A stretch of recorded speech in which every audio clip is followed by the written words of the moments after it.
अनवर रज़ा साहब, जब बिजली की कीमत में फी यूनिट करनी हो, ओगरा समरी इरसाल करती है पीएम ऑफिस में और कहती है या नेपरा कि जब भी फर्ज करें 10 रुपए की कमी का कहा जाता है तो मंजूरी कितने की आती है? 3 रुपए की, 2 रुपए की। पेट्रोल के भी आप कह दें कि चले 10 रुपए फी लीटर कमी कर दें या 15 रुपए कर दें, क्या पता चलता है जी 2 रुपए कमी या 3 रुपए कमी। इजाफा भी करना हो तो 1-2 रुपए से नहीं सोचते, वो 15-15 रुपए के भी इजाफे कर दिए जाते हैं। तो सर वहां पर जब मफाद आमा की बात होती है तो 2-2, 3-3 रुपए भी बड़े इंपॉर्टेंट होते हैं। यहां पर 140% तक तनख्वाहें बढ़ाई जा रही हैं। हम लोग अफोर्ड कर सकते हैं इतने महंगे हुक्मरान?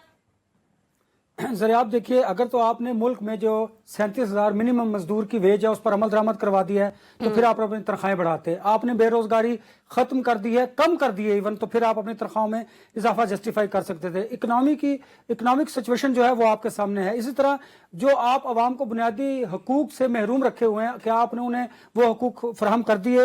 इस तरह महंगाई और बिजली गैस की कीमतों में जिस तरह इजाफा है, क्या कम कर दिया? क्या आपने महंगाई को कम कर दिया? नहीं, ऐसा कुछ नहीं किया।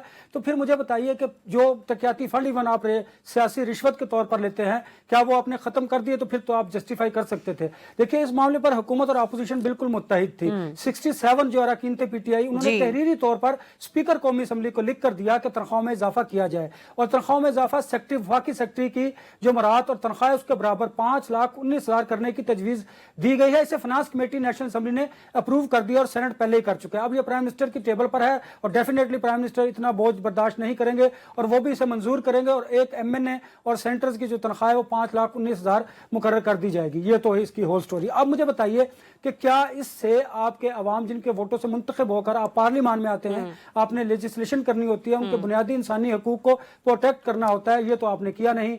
जो आपने सियासी अदम इस्तेकाम है और जिस तरह फॉर्म 45, 47 के मामले को आप क्लोज नहीं कर सके, उसका अपनी ढोल आपके गले में है तो उसको खत्म नहीं कर सके, वो बचता चला जा रहा है। तो मुझे बताइए, आप इस मौका पर किस तरह अपनी तनख्वाहों में इजाफा कर सकते हैं? इसको जस्टिफाई कर सकते हैं? हरगिज नहीं। देखिए, अवाम एक तरफ तो बिजली गैस की और महंगाई की चक्की में पिस रहे हैं, बुरी हालात हैं। क्या ये हुक्मरान अपने हल्के में जाकर जरा गरीब आवाम से मिल तो लें? सिर्फ ये 5 साल बाद जब वोट लेना होता है उस वक्त अपने जो लोग होते हैं उनको अपने हल्कों में भेजते हैं। बाई गॉड, आप अपने इर्द गिर्द चलिए, मैं दूर की बात नहीं करता, मैं अपनी इस मीडिया इंडस्ट्री की बात करता हूं। आप हमारे यहाँ सब एडिटर की सिचुएशन देख लें, उसकी अगर माली हालत देख लें तो यकीन जानिए आप अपने कानों को हाथ लगाएंगे। फिर मैं इसको रिलेट करता हूं मजदूर की तनख्वाह से। क्या आपने मुल्क में जो कानून 37,000 मिनिमम वेज का है उस पर अमल दरामद करवा लिया?